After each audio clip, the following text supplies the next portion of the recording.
Hey everyone, just as a quick reminder for those of you who may not have heard, I have joined the Chilling family, where I'll be providing hours of spine-tingling content and narrations exclusively on the app, and I want to make sure you take advantage of the free trial if you haven't yet. Chilling is the new home of horror and an amazing mobile app that allows you to do things that are just not possible on YouTube, with hundreds of unique and amazing stories that are sorted into curated playlists, or you can create your own. We give you so much flexibility to listen the way you want. This includes a Chilling exclusive feature, our ambient menu. Change the background noise of the story at will to fit your mood. From rainstorms to crackling fires, it's an absolute game changer. Of course, this is offered completely and totally ad-free. That's right, no ads, just hours and hours of uninterrupted, horrifying, creepy, and all-around spooky content. And we're just getting started.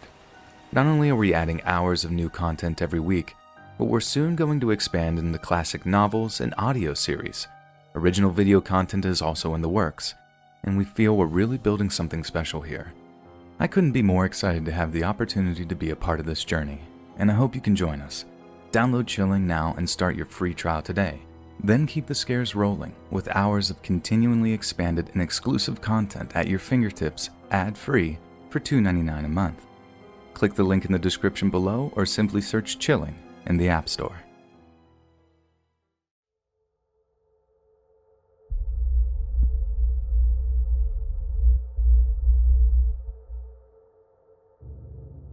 I work in food service, front of house, so in the early days of the pandemic with restaurants closed, I was taking work wherever I could find it.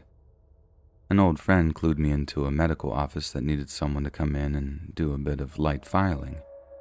I was able to go in at night to limit direct contact with people, so I jumped at the opportunity right away.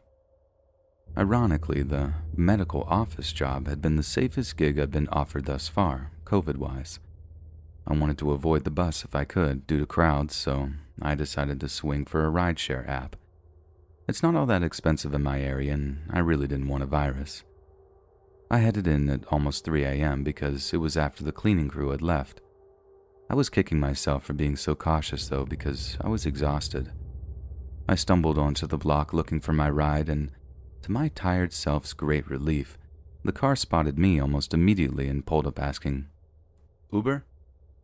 While I cluelessly wandered up and down the street searching. The ride was taking a while, but I'd only just moved here last year, so I'm not familiar with all of the surrounding areas and thought nothing of it. I was pretty alert at first, so I was trying to pass the time playing games on my phone and stuff. But the car didn't have a compatible phone charger and I wasn't sure the building would have one, so I wanted to save my battery to be able to call a ride back. I shut my phone down into airplane mode and eventually drifted off from a combination of tiredness and boredom. I don't often take rideshare, so being alone with a strange driver often put me on a bit of edge, but this guy had a pretty boring car and a very standard look about him. He looked a little like my brother even. Young, clean-kempt, listening to jazz. Nothing that screamed, "You need to micromanage this trip." When we arrived, the driver tried to wake me up by calling me from the front, but I was in too deep of a sleep and couldn't fully distinguish it from a dream. Finally, he awkwardly jimmied my leg to wake me up and kept saying, Ma'am, we're here now." I was so embarrassed that I'd been that out of it, so I just gave a hurried thanks and booked it out of the car and into the building. As I looked around, I began to realize nothing was what I had expected of an office park. I had seen a street view of the building when I first looked up the business, and it appeared to be a strip mall plaza. The further I went, the more loudly alarm bells were ringing in my gut. The structure was semi-dilapidated, and it was pitch dark past the entryway. I expected some lights to be off in the nighttime, but not to the whole building. I skidded across the concrete foundation comprising what was left of the lobby area, told myself they must just be renovating, and followed signs for the stairs. After what felt like ages, but what was likely just a few minutes, all I had passed was construction equipment, a couple locked doors, and some smashed windows. I was certain I was not going to find a medical office and figured maybe I had mixed up the address. I took out my phone to double check, but once I got it out of airplane mode, I could barely get a signal. I kept moving around the building, pacing, looking for a stronger signal. I eventually confirmed in my text that I had written down the correct address just by scrolling back, which didn't require service. Since I had only been inside for a few minutes at most, I figured I should try and get in touch with the driver, because if I entered the correct address, then it was only fair he should continue my ride to the correct place and save me the added fees of calling a second trip, considering this was all his mix-up.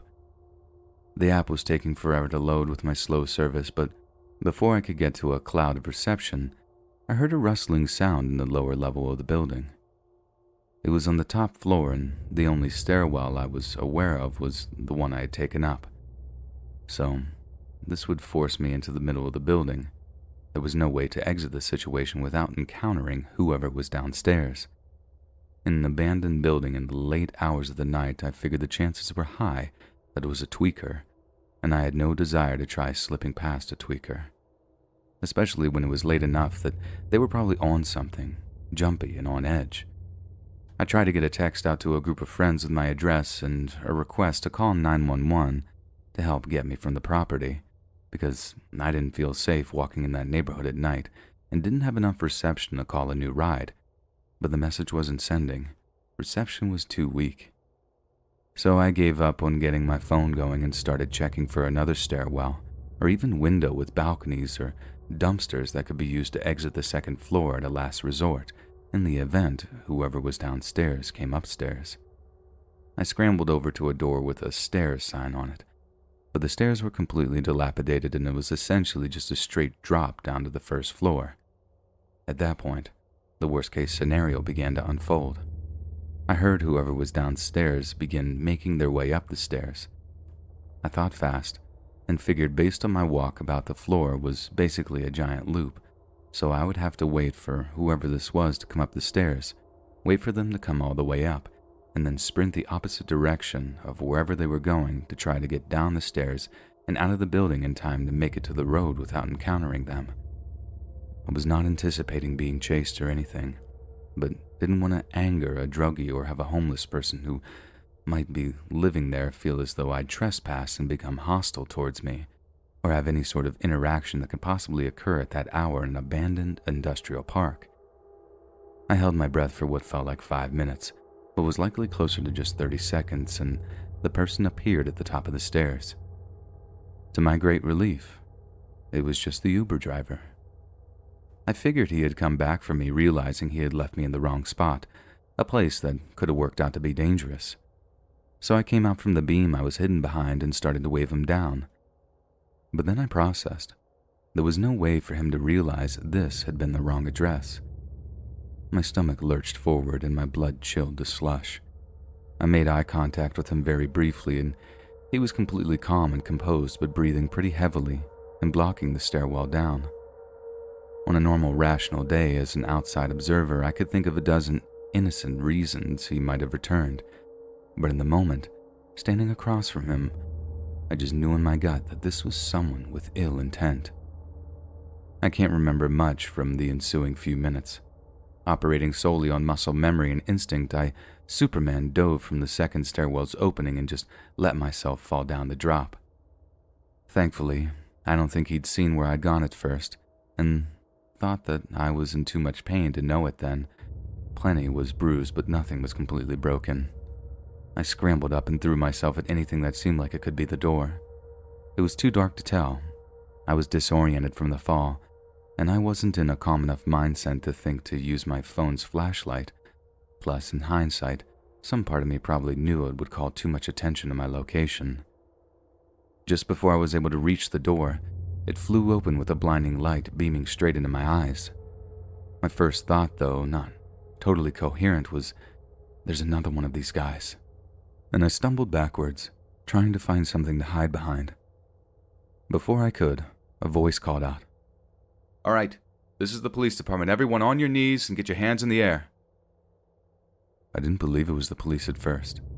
I was in such a fight or flight mode and had already committed to flight that I continued looking for ways to get out. But he kept shining the flashlight right at me as I teetered around and yelled, "Hey, I said on the ground right now. Hands out. Hands out where I can see them." He sounded so authoritative that I just automatically did exactly as he asked. He approached me and finally shined the light away from me. It took a second to get my night vision, but once I did, I could see he really was a police officer. I tried to explain what was happening, but first he started asking me all these questions, and that, combined with what had just happened, and my fear of the driver coming back, all snowballed into my being unable to form a single articulate sentence. He was even asking easy questions too, like, "Can you tell me your name? Do you have any knives, needles, or anything that you could poke or cut me? Would you rather talk here or outside?" My total stunned babbling in response at first led him to believe that I was on something. He directed me out to his car, and once I was safely out of the building, I was able to start getting my bearings just a little. I sat on the edge of the back seat of the squad car with the door open facing out, while he stood across from me and asked the same questions again. The first thing I could think to ask was, "Did my friends call you? What did they tell you?" And he explained no, nobody called him, and he was patrolling the area and noticed a car idling outside of this building that's known to be condemned, and nobody's supposed to be inside. And as he put it, when they are, they're usually up to no good. He was launching into a speech about how I'd gone to shoot up or meet a John, that he had resources he could direct me to, and this was not an ideal place to do either of those things, and asking if I had somewhere safe to stay the night. But I was stuck on something else he'd said. Finally, it all clicked. The car. I spilled my whole rideshare story in a frantic word vomit. He looked around and the car wasn't there anymore. The officer guessed the guy had driven off while we were talking inside the building. He asked me all the details I remembered, and I told him, but there weren't many. I'd been too tired when the ride started to track much, but the officer realized I could pull up my Uber app and get all the information. There wasn't really enough reception there, even outdoors, so we sped down the road, and once I had enough bars, the app roared to life, and I had 4 missed notifications from Uber. They said, "Hello, I've arrived, and I don't see you. Can you confirm the pickup address is correct? And I'm flashing my hazards, and finally, unfortunately your driver had to cancel." At first I thought the driver was so cunning as to pick me up while sending these fake messages and canceling so the GPS wouldn't track us, knowing I wouldn't notice because I was asleep with my phone off, and exonerating himself. But instead I checked the car details, checked again, and it was definitely not the same driver. The person who'd driven me there had not been my Uber.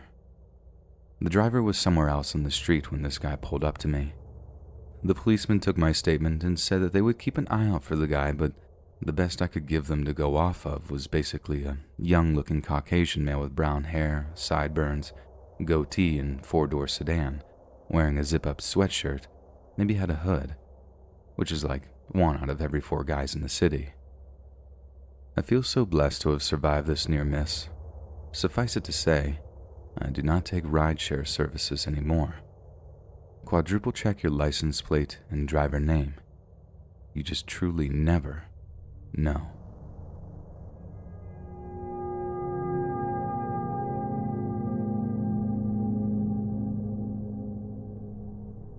It all started with a normal day at work. I worked at a small grocery store at the time, and my duties consisted of gathering shopping carts in the parking lot and bagging groceries. Normal minimum wage stuff. It was rainy that morning, and of course I was assigned to carts all day. About 2 hours into my shift, I saw a man rushing to get his groceries into the car. It was pouring. I ran over to him and started helping him with his bag. "Oh, it's pouring," I said. "Mind if I help you get out of the rain?" "Yes, thank you so much." As he was closing his trunk, he looked at me with a very surprised look on his face. He lowered his eyebrows, looked me up and down, and smirked. "Are you a new hire?"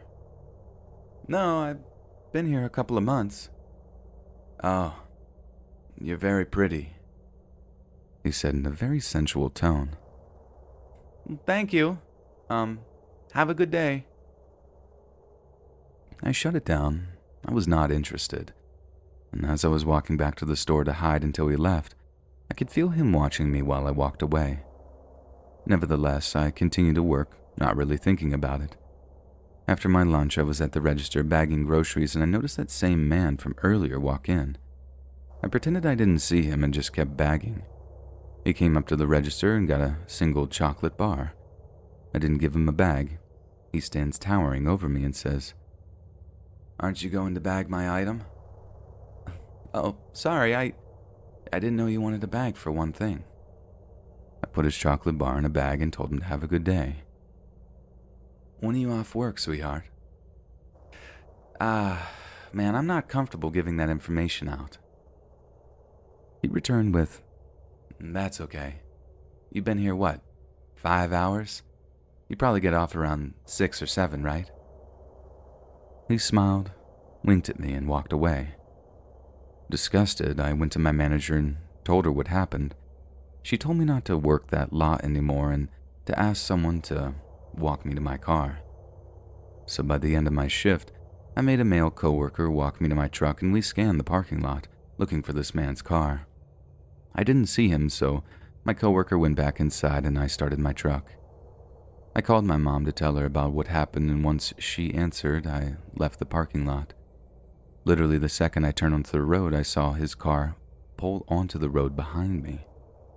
I told my mom I thought he was going to follow me, and she just told me to drive around a bit to try and lose him. I drove around for about 20 minutes just going in circles around my town.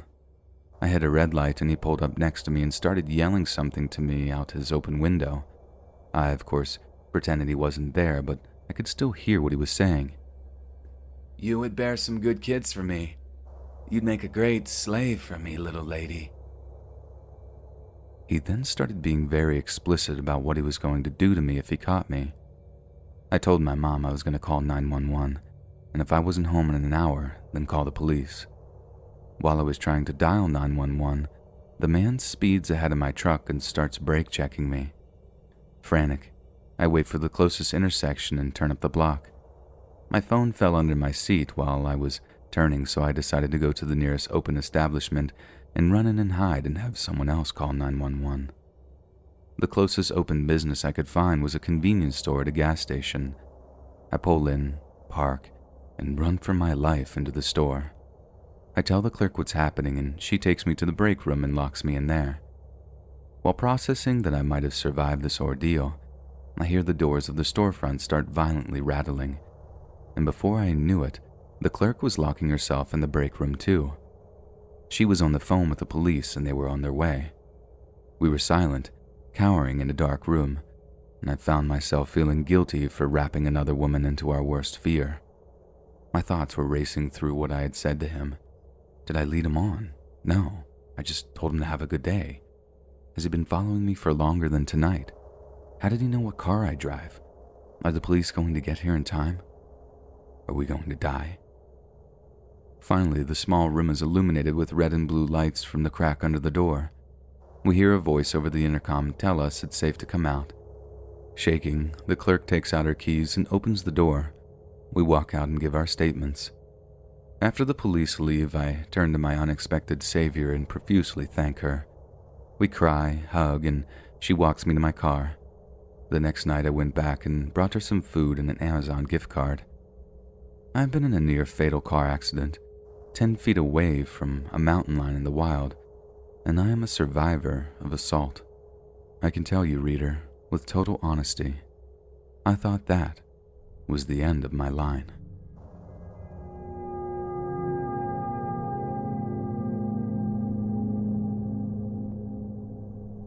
When I was about 9 years old, female, my family used to live in a remote area on the outskirts of town.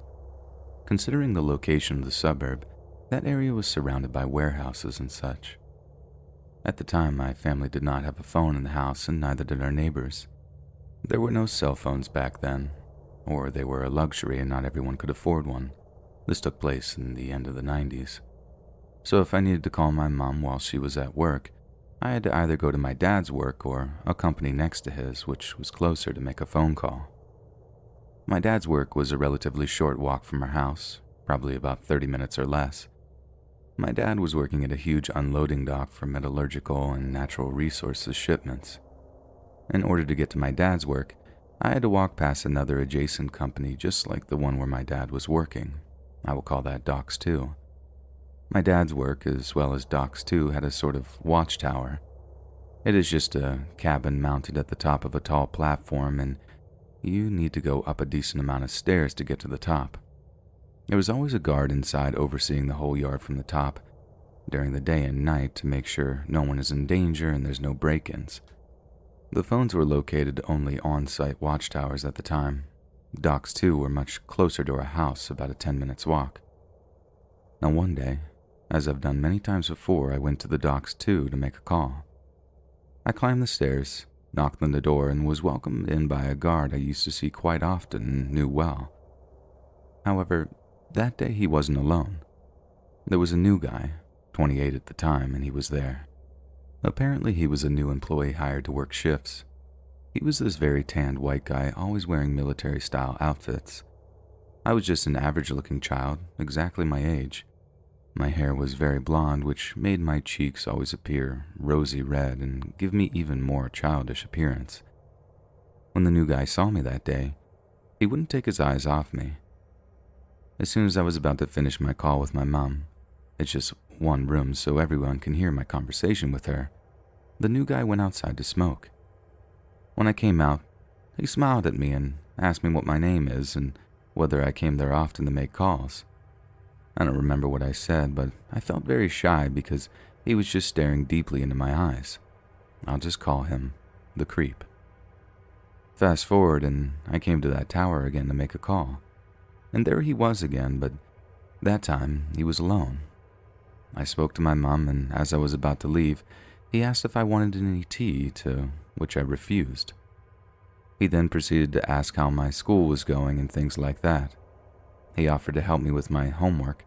However, I told him I've got it all sorted. Harmless, but strange to say the least. On a side note, I just wanted to say that what gave me shivers when I was near him is that whenever he looked at me, he looked drunk, which was very unsettling. Mind you, he wasn't actually drunk, but his eyes would get so hazy and his face would flush red. Sometime later, I saw him again. That time I was walking to my dad's work with my friend, and he was doing some digging in the docks too. When he saw me through the metal fence that was separating us, he just leaned against his shovel and just stared at me. He didn't say hi or anything like that. After those encounters, for quite some time, I took alternative routes to see my dad or play with puppies at my dad's work or make calls to my mom, because he really creeped me out. However, one day I had to call my mom urgently. My dad's work phone didn't work, so I had to go to the Docks 2 tower, hoping I won't see him. The creep was there. And oh boy, he was so happy I came. He was complaining how I don't come anymore to see him. And as I was making the call, he grabbed another chair and sat right next to me very close. It took a while for the call because my mom was busy with something and someone went to get her whilst I was on the line. It felt like hours waiting, and the creep was just sitting next to me, looking at me and still smiling. When the mom finally got to the phone, he got up and went to make some tea and brought some biscuits. When I was done talking, he insisted I have some tea with him. I didn't, and he just kept on trying to strike a conversation. But this time, the tone of the conversation was different. He asked me how old exactly I was, and I told him 12 or 13. I have no idea why I lied that I was older than I was, since I was 9. He told me his age, and although I knew he was much older, I felt really weirded out that he wanted to talk to me so badly or had any interest in being my friend. My alarms did go off every time I was around him, but I guess I didn't really feel overly in danger. He then proceeded to tell me that I was beautiful and asked me whether I had a boyfriend. He asked me if I have already dated boys and what type of boys I liked. I was so uncomfortable and so eager to leave at that point, but he would just keep dragging me into those weird conversations. I could tell he was drinking that day. When I began moving towards the door, he followed me. Eventually we were both outside, however. In order to get down from the tower, you need to walk this narrow path towards the stairs. He stood blocking it so I couldn't leave. He got very close to me and I freaked out. The only escape tactic I could come up with as a child was to pretend that I'm seeing someone from the top of the tower. So I began waving my hand at the road down the bottom and towards houses in the distance, pretending I see someone I know and saying, "Oh look, That's my uncle. He's waving at me." The creep looked in that direction, but either didn't care or could tell that I was lying. I kept on telling him that my uncle who waved back is a big angry man and that if I won't come down this instant and go home, we both are going to be in trouble. He didn't budge. He got even closer and eventually pressed me against the railing. He kept on asking me weird questions whilst I was terrified to move because I didn't want to move my body against his, if that makes any sense, so I just froze. He asked me if I would come on a date with him and that he's looking for a girlfriend. And at that particular moment, someone was coming up the stairs to the tower, so he let me go, but asked me to come back. I have not told anyone about this encounter at that stage because I was afraid that my parents would get angry. I also felt very embarrassed and thought that people would judge me for what happened. Sometime later, I was home and it was around 9 p.m. I know the time because it was my bedtime. Suddenly, a car came into our driveway. I came to see who it was through the front room window, and I could see it was the creep, but this time with other guys, blasting music in his car and shouting my name. I have no idea how he knew where I lived. He must have followed me one day. My dad was outraged. He asked me who these people were, but before I could even answer, he rushed outside. Apparently, the creep asked for me to go out with him and his friends. My dad obviously refused, saying that I'm a child and too young to hang out with them or go out at this time of night, and that if he sees any one of them ever again, he'll beat the living daylights out of them. So, they took off. I was so upset with my dad that he had called me a child in front of them. So stupid looking back. I think because we lived so far away from everything, I was really keen to make friends as there were no kids around as such.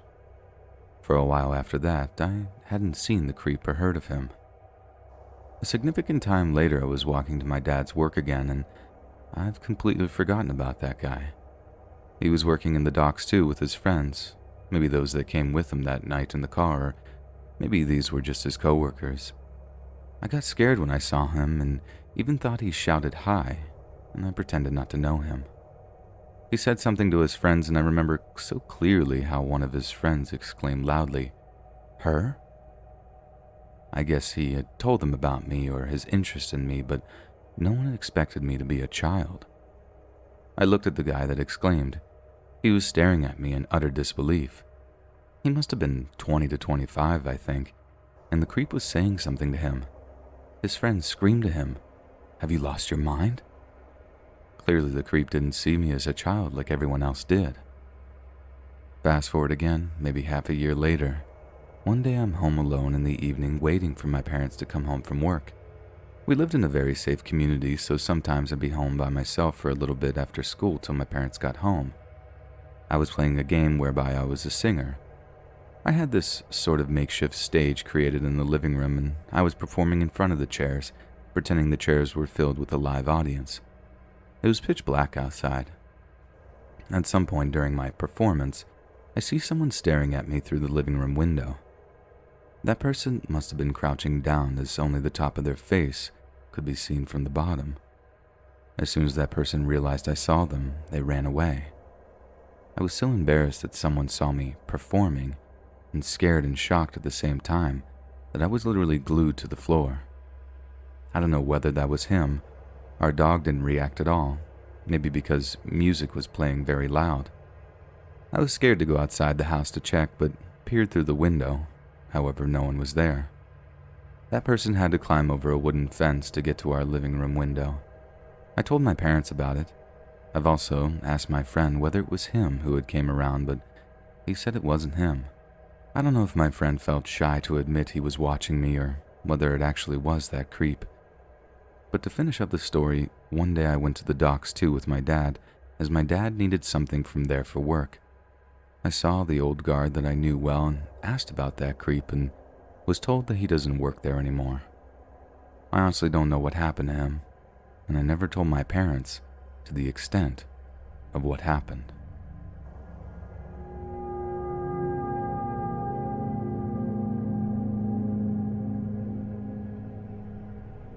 This story takes place when I was around 16 to 17 years old. I lived with just my dad in a little apartment in a questionable area. It was the type of area you'd not want to be out and about when the sun goes down. Up until a certain time, like 10 to 11 p.m., there would be a cop or two in the area patrolling and making sure there's no gang activity going on. I had a job at a restaurant in the city, which was about a 30-minute car ride and an hour-and-a-half train ride. The train was a couple of blocks away from my place since my dad was always too lazy or hungover to drive me, and that was my main form of transportation. I went to work at around 3 p.m. and would usually get home at around 12 or 1 a.m. This was my schedule 4 days a week aside from having school. I would see a lot of familiar faces on the train because of this, but we never really made conversation with each other. Until one night, when I got out of work late because some idiots wanted to sit in the restaurant past closing. You know those people. And thanks to them, I missed my train. The next one wasn't scheduled to arrive for another hour, so having nowhere to go and no money left for Lyft or Uber, I sat there waiting. No one was around me, so when this older man showed up, kind of staggering a bit, I assumed he was another drunken hobo in the city trying to catch a train to sleep in. Something about his face gave me déjà vu, but I shrugged it off, thinking maybe I've just seen him on the train here and there. He made his way over to me, much to my discomfort, and started up a conversation. He wasn't slurring, but the way he was looking down at me gave me goosebumps. He asked me why I was out there so late, all by myself. I had to reply as to not anger him. I mean, we were alone and he was close enough to me to pull out a knife or something. I had no idea. Anyway, I told him I was waiting for the train and he asked which one. Now, the train was color-coded with a strip at the top to indicate whether it goes north, south, east, or west areas. And I took blue, but I lied and said I took green. He looked at the schedule above the benches and saw that the green train was coming in 15 minutes, so he said that he'd keep me company. For those extremely long 15 minutes, he asked me how long I had been working at so-and-so restaurant, and this made my blood run cold as ice. I never told him where I worked. I just looked at him and very timidly answered, "For a year?" And he laughed, and he responds, "Wow, it's already been a whole year, huh?" At this point, my skin was itching out of anxiety, and as soon as the green train came, I knew I had no choice but to take it. I said goodbye to him and thanked him for the chat, hoping that would be the end of it. No. He suddenly told me that he took the green train too, so he followed me on and sat in a seat behind me. My mind was racing about whether he was going to try to do something to me like chloroform or hurt me in some other way, but we rode the train in silence. I was trying to figure out how I was going to lose him. There weren't many other people riding the train at that hour. Our car was empty, unfortunately. As the ride went on in menacing silence, I could feel him staring down the back of my neck. I waited until we got to a stop where there was another person, and I was so relieved to see a woman sitting there. She wasn't boarding, so I immediately got off the train and the man followed me, as expected. I took a seat on the bench next to hers, close enough for her to see and hear everything going on, hoping she would catch on. The man notified that I was sniffling, allergies, and being out in the cold, and asked if I was sick. I told him no, but he insisted on giving me these weird pills that he had that were supposedly cold medicine. I declined in a louder voice. Sorry. Don't accept pills from strangers." This prompted the lady to look at us, and I made eye contact with her, and she knew now. Now, this went on until a blue train came and the lady got up, giving me a look that told me to get on with her. So without explanation, I did. She waved me over to sit next to her, and when the man tried to follow, she said, "No, you go sit over there," and made him sit a couple of seats across from us. He chose the one where he could face us and stared at me the entire time. I was shaking and about to burst into tears. The woman leaned over and whispered to me that she had a pistol, and I felt safer with her there. We whispered back and forth about what happened. I told her where I lived and how I was worried he would follow me home. She told me a friend of hers would be boarding the train soon, and when he did, she told me his name was Ray. Ray was filled in about everything and agreed to escort me home. She promised me that I could trust him. The two of them waited with me until I got to my stop. The man, still watching me, started to smile widely, resembling the Cheshire cat. He shouted, "This your place, right?" To which I didn't respond and just gave the woman a hug and thanked her. Ray and I hurriedly hopped off the train, and as I looked back, I saw that the woman had pulled out her pistol and told the man to sit back down, even blocking the exit with her body. I finally let myself cry in relief. Ray walked me home and tried to calm me down by telling me about his job and his family. After watching me get inside the gates of my apartment safely, I thanked him profusely for his help. It chills me to think about how that night would have turned out if I hadn't met up with that woman and her friend. I feel extremely lucky to this day. I never saw that man again and eventually stopped thinking about him, but in the back of my head, that creepy, aroused smile of his was burned into my mind, and I couldn't help but wonder just what else he knew about me.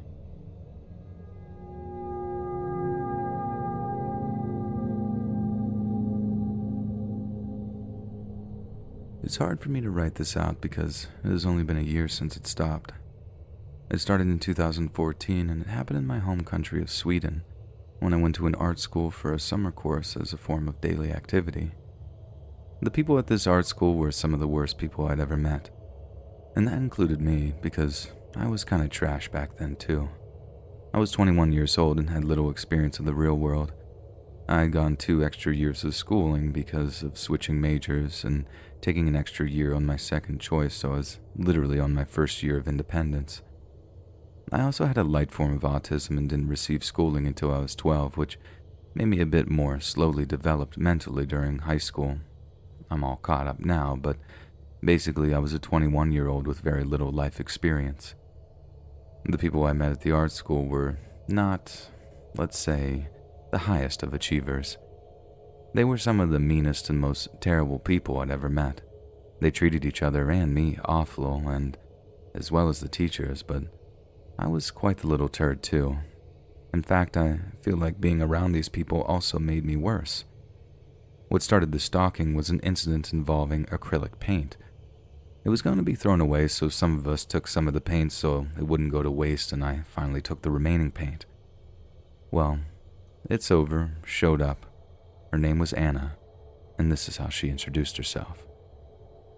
My art teacher was pushing these big tables on a trolley through the narrow passageway of the art hall, and Anna, dressed in expensive designer clothes, stood in her way.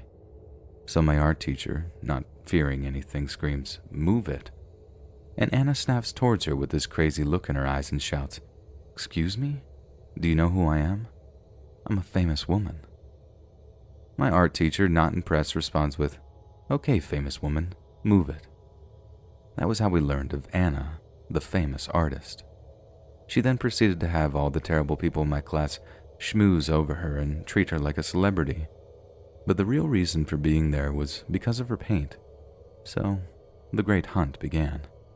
I was roped into it, and my initial plan was to just give her back her paint so she could be off. Except during the hunt, I got these terrifying red flags. She kept sniffing the paint of other people to see if it was hers. Apparently, she had poured some kind of oil into the paint so she could sniff her way to where they were. During the hunt, she admitted that she had been put into treatment for the criminally insane because she had stalked a previous schoolmate that she thought had stolen paint from her. She even showed a CCTV video of her old schoolmate pulling a suitcase behind her, saying that that's where she had the paint that she stole. I asked her how she had got this video, that she said that her dad had connections with the local government, which had gotten the video from one of the local government's cameras, which is illegal for a layman to get access to. During this time, she also admitted that she had been sending messages to a famous artist in Örebro because a voice from heaven told her to do it, and that he was destined to help her with her career. Anna also thought that staring wide-eyed made her more attractive, like the kind of stare where you can't see any of the eyelids at all. So while she was saying all this, she had this crazy-eyed look on her face. I was terrified of her and couldn't figure out a way of handing back the paint, so she ended up threatening to have the principal fired if she couldn't search every room for the paint. And when she did find all of her paint, She put it in one of the school's rooms and said that she would pick it up when she wanted to. She said that she would come every year during the art exhibit to check if her paint was still there, and that she would sue the school if she found it missing. What a crazy person. An end of story, right? Oh, how I wish. About 2 years later, I enrolled in a 1-year basic art program at the school. I had completely forgotten about this crazy person. At one point, we were cleaning out the art rooms and her paint was brought up again, and would again be thrown away. Me, not remembering that crazy, famous artist, took a nice crimson bottle for myself, while others took some of the not ruined color, as open acrylics go bad after a while. Then, as we all tried to continue with our lives, the crazy lady one day returned and started sniffing all the color. I didn't recognize her at all and had forgotten how dangerously deranged she was. I'd even forgotten that I had gotten the crimson color from her paint, so when she started interrogating me for why the paint smelled like hers, I didn't know what to say. She also smelled her paint at some other girl's table and was harassing her as well. Thinking that this was all more fuss than it was worth, I threw away the crimson paint. It had started to cut from age anyways. And that is when everything just went absolutely nuts and crazy-eyed Anna became my stalker. When she found out that I had thrown away the paint, she became convinced that I had re-enrolled at the art school specifically to steal her paint. She started convincing a bunch of gullible and, to be honest, low-achieving people that this was true, and I started being harassed. It started with a physical attack. I was painting alone in the evening, minding my own business, when this huge brute ran into me, tackled me to the floor, and hit and kicked me. While this was happening, crazy-eyed Anna was fake crying in the corner, but I could see on the floor how she went from fake crying into gleefully smiling as I was being kicked and hit. Another girl she had recruited picked up and smashed my phone, breaking it. As the guy stormed off and the second girl followed, I stumbled onto my feet and asked Anna why she had done this, and the answer she gave me made me realize what kind of person she was. "So you will know that I can hurt you if I want." This was the answer she gave me. I later asked the brute of a person why he had attacked me, and he said that he hated people who stole. This guy is training now to become an art teacher, and I fear for those children. I had bruised my ribs, but were not allowed to go to the hospital because the principal didn't want to get involved, and since my phone was broken, I couldn't even call for an ambulance, so it took so long to get to the hospital that the outside signs of the abuse had healed. During this time, crazy-eyed Anna started wearing a crimson jacket wherever she went. I asked her why she was wearing it and also said she looked pretty, thinking that talking nicely to her would start a friendly conversation to maybe smooth everything over. Well, Anna is not like normal people and does not think like normal people. Her response was that she wanted to think of every time I saw this color and said that she had seen it work in a movie. She then added, "I am more beautiful than you will ever be." Whenever she went, she had a horde of schmoozers around her, all thinking she was some kind of famous and fancy artist. But eventually she had to leave school and I thought I had peace. Except she one day suddenly showed up and gleefully presented me with the school's Russian exchange student. This student had been sitting at my table every day for weeks and I hadn't paid it any mind. Why would I? She was allowed to sit there, but this is when the crazy-eyed Anna drops the bombshell that this exchange student was A, not a real exchange student, and B, she had been putting her phone on the table each mealtime while having it on speaker with Anna on the other end, silently listening in on my conversations. I remember when she first told me this, how I didn't believe it. I didn't believe, and a part of me still had a hard time realizing the lengths this woman was going to and that they were real. But it was what she said next that terrified me the most. She said, "I know about the secret messages behind your words. I know what you're up to. And I heard a voice from above that told me that it was my mission in life to keep an eye on you and to make sure you behave." The abuse at school escalated quickly after this. I was harassed and cornered in every classroom and chased around school, and at the same time I got zero help. It escalated into a happening one late weekend night. I was sitting in the school's texture room when a guy suddenly burst in and started running towards me screaming, "What makes you think you can sit here?" He did not go to the school. I jumped out of a window and started running towards my dorm and managed to call 112 in the meantime, the emergency number in Sweden, and managed to scream out that I needed help and where I was. I ran towards my dorm, but another guy was waiting for me there, so I ran towards the head building, but a third guy was waiting there. They cornered me, and I remembered how terrified I was. I thought I was going to die. But then there was a light of hope, blue and red lights from the road, and I was saved. I remember how happy I was to see that police officer. Everything would finally be over, and then... He walked up to the girl who orchestrated all of it, Malin, and he greeted her like a friend, and I knew it. I knew at that moment that he wouldn't save me. I screamed for help and he ignored me. She told him that there was no issue here. He said he was looking forward to seeing her around town. And then he left. He left me. He just drove away. The last thing I remember is the backlights of that police car driving away. I wake up the next morning laying on the ground with a huge bump on the side of my head. I don't know what happened. Malin claims they never touched me and I just passed out when one of the guys grabbed me. But I knew better. I know the pain I felt in the huge bump on the side of my head. I called 112 again and called for an ambulance. And this time, because of the abuse, I had memory loss and couldn't quite tell the lady what the issue was, but I made a mistake. I told her that I had called 112 the day after and that a police officer just left me. And she got mad. Really, really mad. She told me that I was slandering her coworker and to only call if I actually needed help, and then she hung up. And I was alone again, with no one, not a single person on my side. I tried to make a police report against Anna and Malin, but the officer had heard about me and deleted my report. It was during this time that I had enough and thought about ending my own life, so I was forcefully put in a mental health ward. And the stalking didn't stop. Crazy-eyed Anna had a friend of hers be committed so she could come into the ward as a visitor in order to harass me. When I tried to go to art school again, she had people she had threatened join the same program so they could keep an eye on me. At home, she would have another guy she had threatened to park outside my house a few times a week in order to scare me. During this, she would also have things stolen from me, things like shoes, gloves, and the like, and according to the people doing the stealing, this is because she had watched a movie where someone steals items and then puts them back to make someone go insane from the harassment. Crazy-eyed Anna would call me a few times a year lying about being a data collector to get private information out of me, something that took a few years to even catch on to. Because she lived in a big city far away at the time, she constantly forced others to do the stalking for her. Most of them had at one point given drugs to and then would get them to do what she wanted by threatening to report them to the police if they wouldn't. Others she just bribed with money or charmed. I have gone for hour-long bus rides where someone admits to being there for her sake.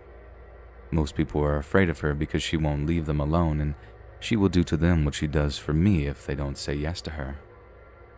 One girl was roped into standing all dressed in red outside my supermarket. Another girl was also roped into sitting with her car outside my house for a few hours, a few days a week, all because of fear of this woman. I learned from a cousin of hers that she affords all of this because she won an art prize for 500,000 kroner at one point. That's why she thinks she's famous. I also learned that most of her biological family has cut contact with her because she has been doing this since she was a teenager, and yet even with that information, no one would listen. When I tell people what she had done to me, people call me the crazy one. I have no history of delusions or of making up tall tales, yet it was so much easier for people to just think I'm crazy. I have even been forcefully medicated at some points with psychosis medication that baffled doctors lamented over not working. Not even my family believes me, something that has forever barred how much trust I can put into the relationship between us. I asked her once why she was doing all of this, and she said, "To punish you." I asked her for how long I would need to be punished, and she answered, "For as long as I want." At one point, I even considered killing her. I'm the kind of person who catches flies alive in a cup and let them out the window. I have never harmed another human being. I have never been violent. Yet at one point, I felt so desperate for freedom that I would take prison rather than being haunted by crazy-eyed Anna anymore.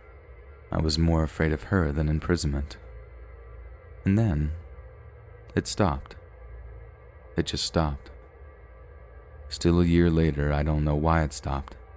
Nothing in her history tells me that she would stop willingly, so I'm convinced that either she had run out of people to threaten into doing her bidding, or something has happened to her. It's possible that one of those people finally reported her and actually got taken seriously. I'm not sure. Even so, I can't feel relief. Not yet. I'm still afraid it'll start again, and I have given up all hope of being taken seriously by the police.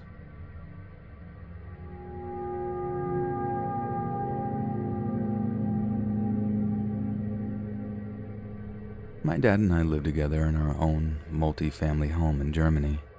My dad has a serious lung condition. His lungs produce and trap an excessive amount of mucus. The trapped amount is huge and keeps his lungs from working correctly. It's pretty normal that he has to be picked up by an ambulance every 2 to 3 weeks because he can't breathe anymore. Last week, it was that time of the month. He couldn't breathe. I called an ambulance and he was brought to the closest hospital. Pretty normal for me because this happened at least 10 times in the last 6 months. So I went to bed after he got picked up on a Tuesday. I went to work the next morning and got a text from him that he has to stay for at least 2 more days, so approximately till Friday. Wednesday evening, I get home from work and played as much Rogue Company when someone suddenly rang the doorbell. That's unusual because we never have unannounced visitors. I walked to the door and was about to press the door buzzer to open the main door when I heard, I believe, more than one voice directly in front of my door, so that someone just got past the main door, which was weird. I asked in German, "Hello, who is it?" And there was silence for 3 seconds. Then a person who sounds like my father but at the same time doesn't sound like my father answers, "Micah, it's me. I forgot my keys. Open the door." I thought, okay, in that case. Wait a minute. My dad never calls me Micah, only Mickey. And there was the sarcastic tone in that voice. I didn't trust the situation, and I called my father on his phone. If the person in the front of my door was my father, his phone should ring, right? It didn't. My father answered, and as I suspected, he was still in the hospital. Meanwhile, the 2 persons on the other side of the door heard my phone call and started kicking my door. "Let me in, Micah, it's your daddy. Let me in." Thank God the door was reinforced. After I threatened them with calling the police and having a huge knife in my hand, they left. I heard their footsteps running down the staircase. I rushed to a window facing the street to check if I can see a car or a license plate, but they were gone, just a few footsteps in the distance. They never came back, and what's weird is that they knew my name and that my father wasn't home despite his car standing in the driveway. Stuff was hitting the fan when a buddy of mine actually reported something similar. We called the police, but an investigation is currently in progress.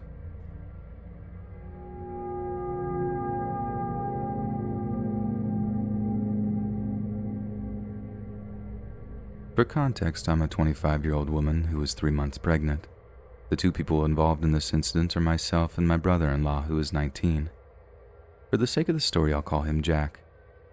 Now, Jack is very street smart, and on top of that, a brown belt in some martial art, Brazilian Jiu-Jitsu, I believe, so he definitely knows how to hold his own in any difficult situation. He is the outspoken younger child in his family as compared to my husband's softer demeanor. Being only 2 siblings, my husband and Jack are very close. Jack currently lives with my husband and myself. I live in a small town in California, and the 3 of us live in a small 2-bedroom apartment. It isn't special or anything, but considering how close the 3 of us are and all the fun we have, it's home. The downside is that while we have good neighbors and everything, the neighborhood isn't that great. A lot of gang-related crimes have taken place over the years, and drug abuse is common on the streets. Now, being pregnant, I had the usual weird cravings, and on that particular night, I was dying for pickles. Naturally, we didn't have any at our place, so the plan of action was to go and get them at 1 a.m.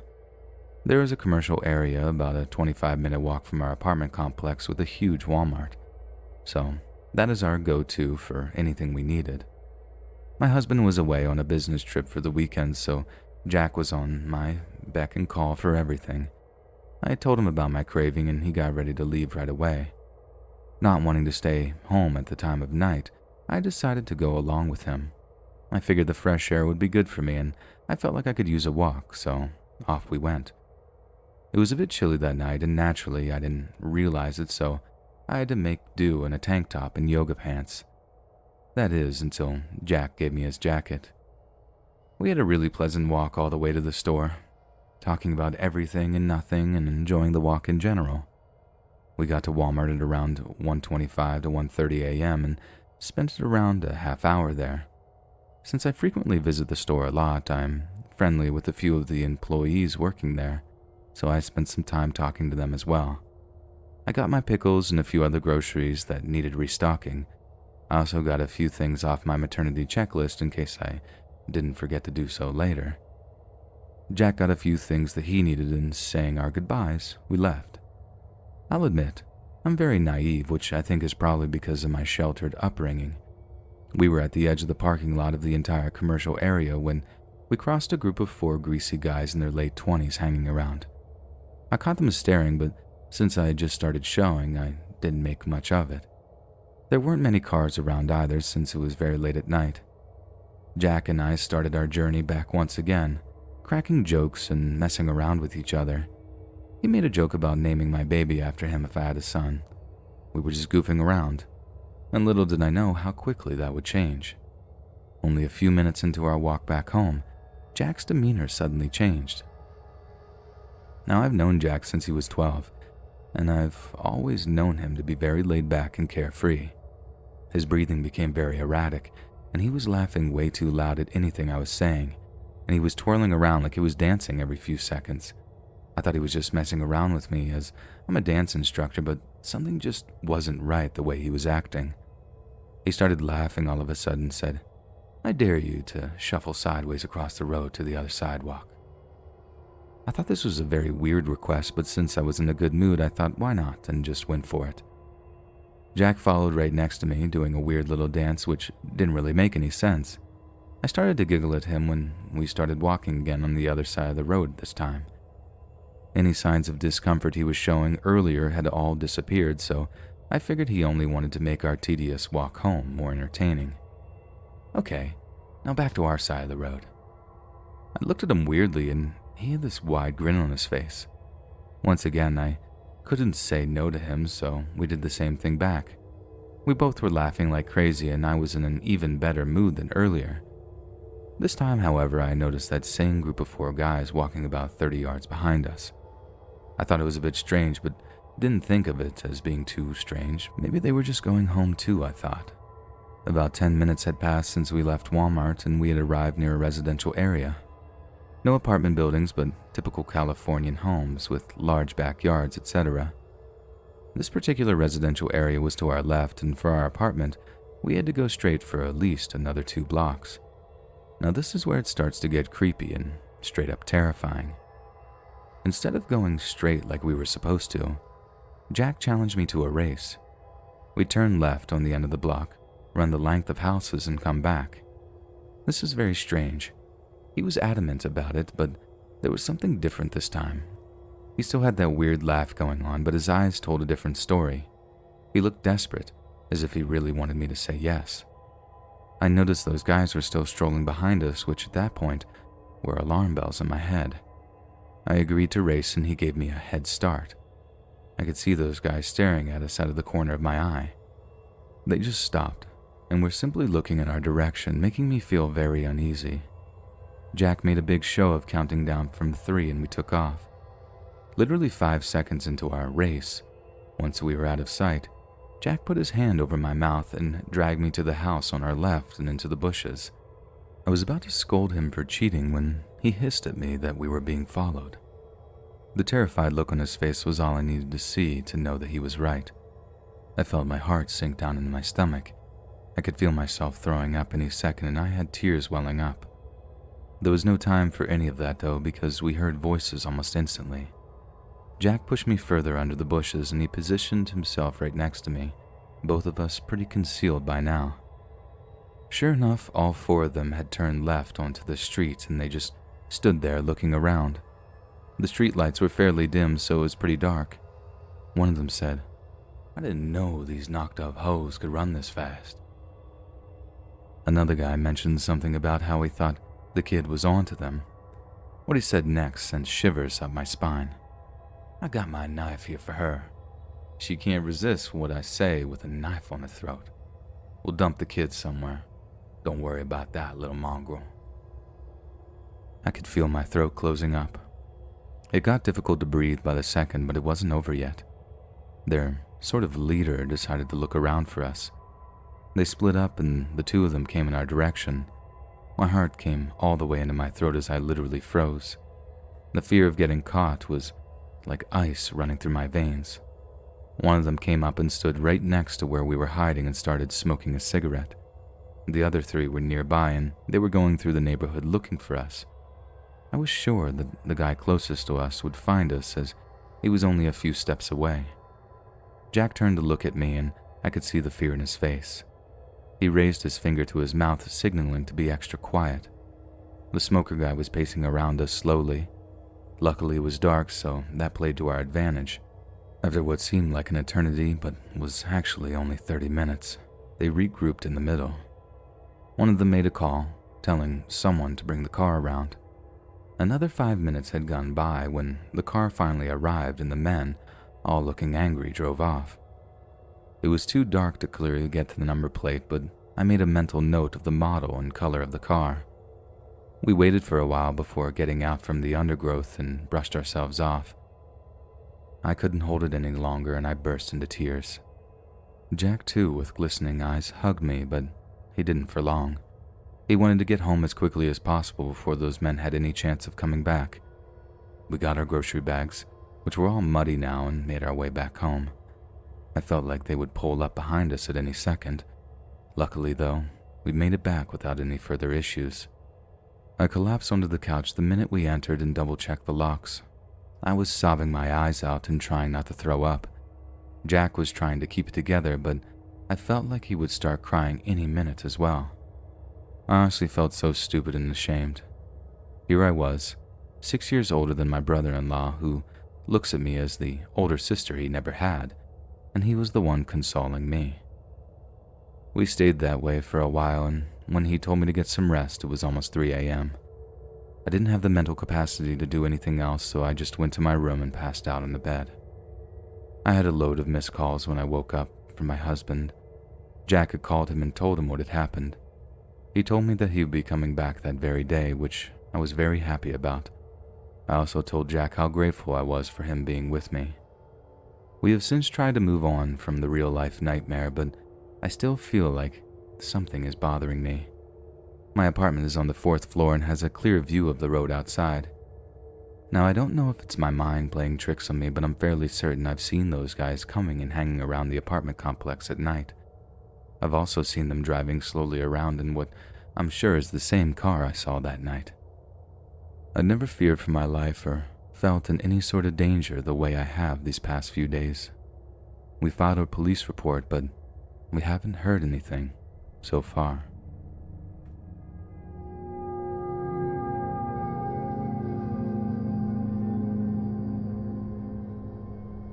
This happened many years ago.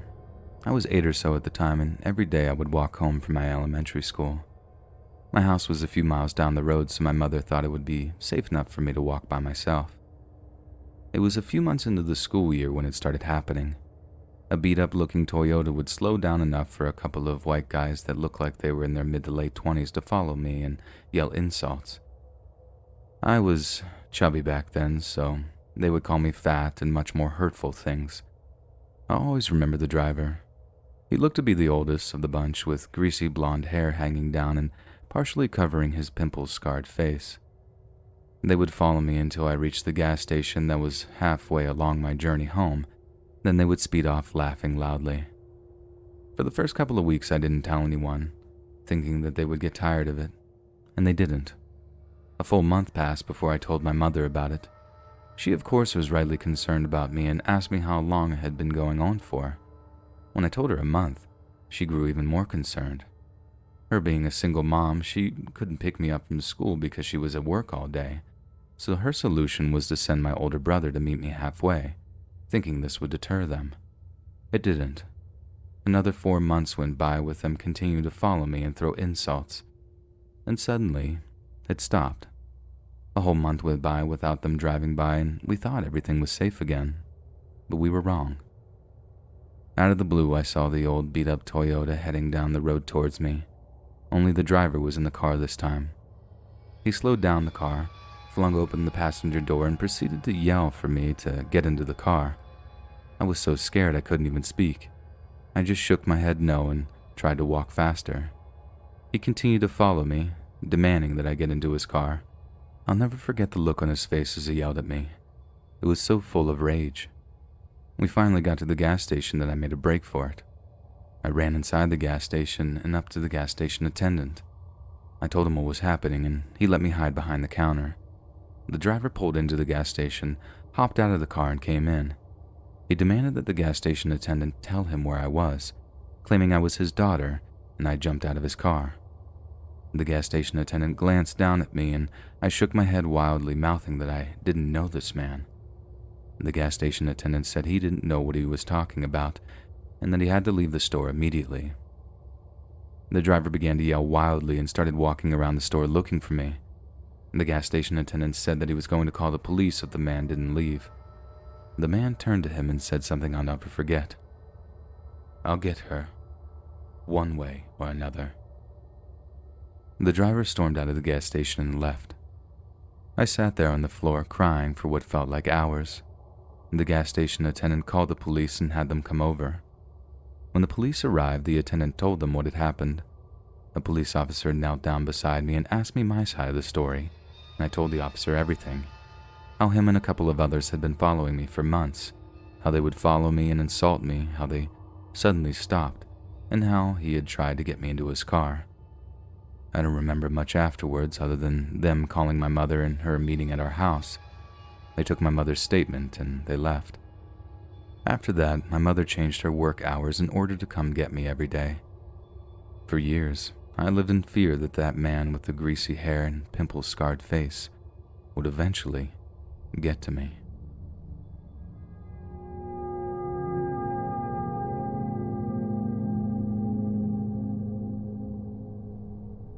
My brother and I worked across the street from a mini storage place, and roughly 2 years ago, we noticed they had an auction sign out front. We decided to check it out, so we walked over hoping to find something interesting. If you haven't watched Storage Wars, the way these work is the auctioneer opens the unit and you're not allowed to enter or touch anything. You only have a window of about 15 seconds to look around and decide if you want to bid. This unit was 4x4, and my brother and I noticed a group of 5 fishing poles amongst other boxes and bags. We had been talking about buying a few poles, and this seemed like a good chance, so we yelled out a low bid and won. Per the auction rules, we had until the end of the day to empty out the unit. Being small, this was a 2 garbage can job, so we got a can and started sorting. It started out promising with finding a nice microscope and a few tools, etc., standard storage stuff. I pulled out a plastic garbage bag and opened it to find another tied shut garbage bag, which I opened to find another tied shut garbage bag. And since nothing terrifying is ever kept in triple tied bags, I opened it to find the dried, mummified remains of a very old and very dry cat. My brother and I just stopped and stared at each other, and since neither of us needed a dried out cat at the moment, we weren't sure how to handle this specific piece of storage unit treasure. We did what we always do when faced with something like this out of context. We just laughed uncomfortably until we looked back into the unit and noticed 2 more tied up garbage bags. At the end of the day, we found 3 total bags with parts of or entire cats. We also aren't doctors, but we're pretty sure there are at least some dog parts in there as well. Granted, saying it was a storage unit full of dead cats would be a bit of an exaggeration, but considering that a storage unit generally has no dead cats, I think a small unit with 3 or 4 could be considered full. As if multiple bags of dead cats wasn't bad enough, the creepiest part about the whole thing was finding his or her creepy drawings of cats and a used pink cat food and water bowl. I spoke with the manager of the storage facility and explained my findings and asked who owned that unit. Obviously, they couldn't give me the name, but when I asked if they were perhaps a vet, the owner laughed and said, "Definitely not." He also said that helps explain why the person's other abandoned unit that had gone up for auction prior had been full of empty plastic cat carriers.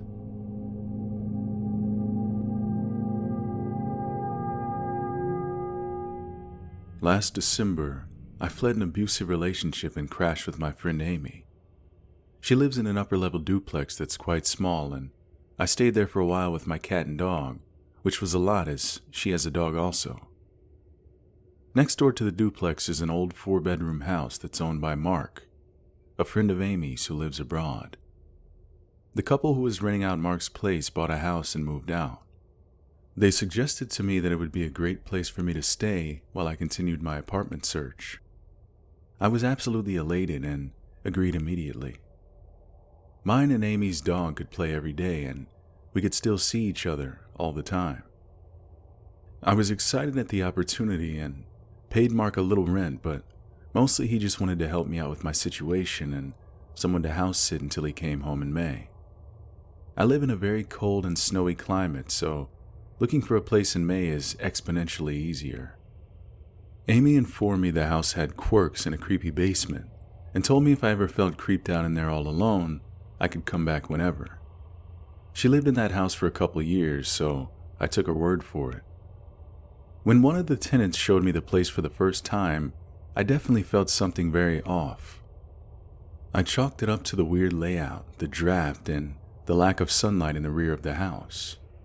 Upstairs were 2 bedrooms and a bathroom in the middle. The front bedroom was warm and sunny, and the rest of the upstairs was very cold, noticeably colder than the rest of the house. Upon entering the back upstairs bedroom, it felt like a downward shift. Like the energy in that room felt so strange, and I felt like I wasn't wanted in there, so I barely looked around and just closed the door behind me. The first couple weeks, nothing much happened, but I never felt at ease. I felt like I was being watched. I wrote it off as being easily spooked in a large house, and it was my first time living alone. I started having trouble sleeping despite my room being the only place in the house I felt at ease. One night I decided to smoke some weed and watch a movie in the living room kind of late at night. I fell asleep on the couch and woke up to what I swore was someone running up the stairs and then slamming the back bedroom door. My dog looked startled too and ran upstairs and started growling at the closed door. No one was in there. I decided to lay off the weed, but some nights after that, I heard footsteps pacing in the back room. The next thing that started happening was while I was in the bathtub in the upstairs bathroom. My dog would lay in the doorway and just stare at the back room. Sometimes he'd growl or bark at it. I'd also come home to find the door open when I definitely had shut it, or I'd hear my cat meowing to be let in the room. On a couple occasions, I found my cat shut in the room. Also around this time, my bath towel went missing and I looked absolutely everywhere for it. It began to take a toll on me. I started having nightmares every night, and I'd wake up almost every night to my dog whining between 3 and 4 in the morning. I always felt like I was being watched, and the house felt so heavy. I told Amy about all this, and she confessed to me that she had had some weird experiences in the house when she lived there as well. Her bedroom was the back room, and a couple times she woke up in a semi-dream state to a man at the end of her bed and began talking to him. She then woke up for real and saw a text from her roommate asking who she was talking to. She'd also see things moving out of the corner of her eye, hear footsteps, and feel like she was being watched. She told me of one instance of seeing footsteps in the snow going from the back door to the middle of the lawn and then disappearing. One day I was in the living room, hearing footsteps and Just feeling so overwhelmed by the presence, I was crying and decided to have a go talking to it. I said, "Hey, I know this is your house too. I'm leaving in a month. I've been through so much pain these past few months. Please, just leave me alone. Please let me know you've heard me." Then the door upstairs slammed, and that was the last I heard for a while. My nightmares stopped. I started sleeping through the night and felt less of a presence. One night I was hanging out with Amy in her backyard with our dogs and her downstairs neighbor Sam to celebrate me finding an apartment. I went back in the house for some more beers and to grab a sweater. I went to run up the stairs, and standing there at the top was an opaque black silhouette. I couldn't make out any features, but it was as real as a person standing there. I screamed and ran back down and turned on the stairway light, only to find that no one was there and the back room was open. Finally, my move-out date had arrived, and I felt so relieved to feel absolutely nothing in my new apartment. I went back to the house one last time to check and see if I forgot anything, and there, right in the middle of the floor of the back room, was my bath towel, still slightly damp as if I had just used it. I haven't been back since. Hey friends, thanks for listening. Click that notification bell to be alerted of all future narrations. I release new videos every Monday, Wednesday, and Friday at 7 p.m. Eastern Time. And if you got a story, be sure to submit them to my subreddit, r/Let'sReadOfficial. And if you want to support me even more, grab early access to all future narrations for just $1 a month on Patreon, and maybe even pick up some Let's Read merch on Spreadshirt. And check out the Let's Read podcast, where you can hear all these stories in long compilation form and save huge on data, located anywhere you listen to podcasts. Links in the bio. Thanks so much, friends, and I'll see you again soon.